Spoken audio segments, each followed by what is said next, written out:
Hi everyone, welcome to the channel. Today we're going to be talking about this, my Lotus Exige. More specifically, it is a 2006 Series 2 Lotus Exige. Now before it I had the Series 2 Elise with the K-Series engine, and while that was a good car and I enjoyed it and it was my kind of entryway into Lotus life, I always longed for something a bit more, a bit faster and a bit more hardcore. When I seen this came up for sale, I thought, yeah, that is the one. So I went and I bought it and immediately took it on a 5-day road trip around the UK, starting at Goodwood Festival of Speed. Kind of got cancelled on the Saturday, but yeah, we won't talk about that. From there, I went round Somerset, and then I went up to Wales, and then up to Scotland, and then I actually came back down to England again to Cafe Machine, and then up to the lake. It's been everywhere. It's been everywhere, this car. Talking of driving, why don't we jump in, go for a little drive, and I'll tell you more about some of the things that I may or may not want to do to this car in the future. So let's go, because there's somebody coming.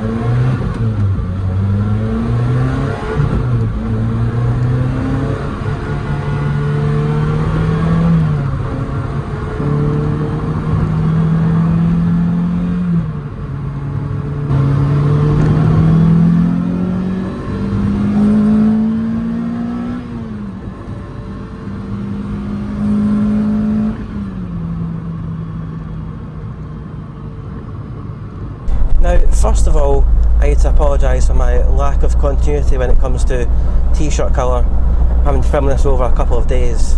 Now, while all Series 2 Exiges came with the 1.8 litre Toyota 2ZZ engine, not all of them were supercharged. This one that I've got is the naturally aspirated version. They also came with supercharged variants. Now, these ranged in power from 220 horsepower all the way up to 260 horsepower. Now I can't imagine what 260 horsepower must feel like in one of these, but I'd imagine it'd be quite scary. Meanwhile, I have to make do with only 190 brake horsepower, which doesn't sound like a lot with modern standards, but you've got to remember it only weighs 900 kilograms, this car, so it is pretty quick.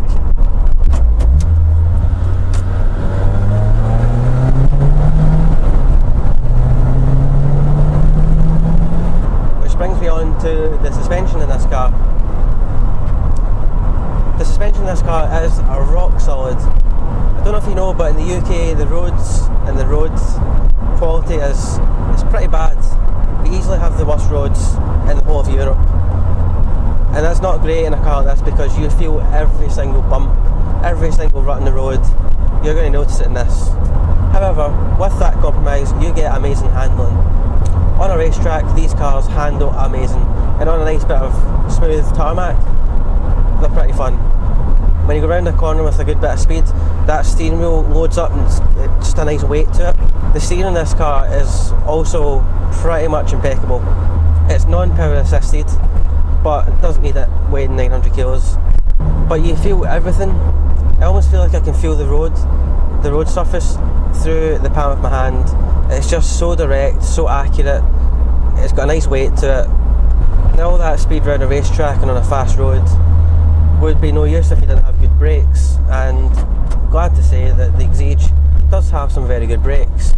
Up front are AP Racing calipers, 4 pots, and at the back are 2-pot Brembo calipers, and they do a good job of slowing this car down when you need it. But yeah, I just love driving this car. Although it's bumpy on our UK roads, it's worth it when you get to a nice bit of tarmac and you can really just enjoy it on a nice day.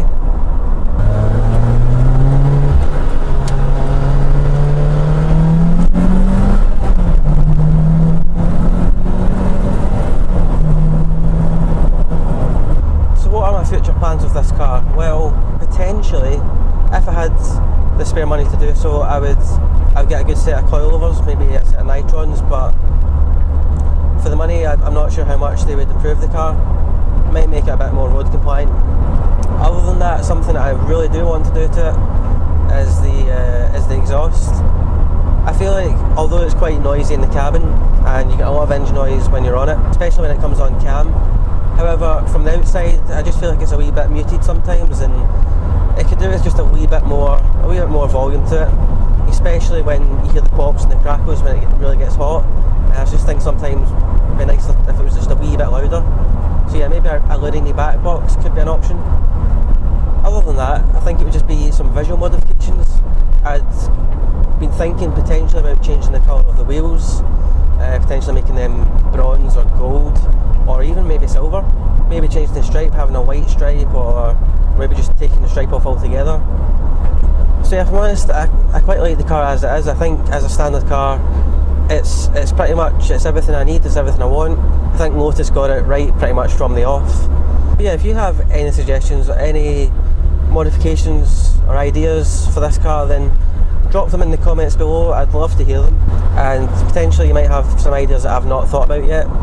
In typical Scottish fashion, it is now starting to rain. However, I think I'm going to try and enjoy a wee bit more driving before it's a bit too wet.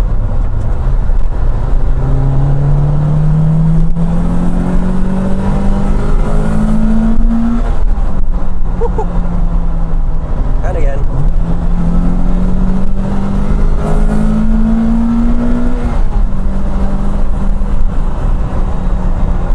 Thank you very much for watching today, I really appreciate it. I would also appreciate a like and a subscribe to the channel, and hopefully there'll be more videos to follow with this and maybe other cars and other road trips and adventures along the way. But yeah, thanks for watching, and I hope you join me for the next one. Bye!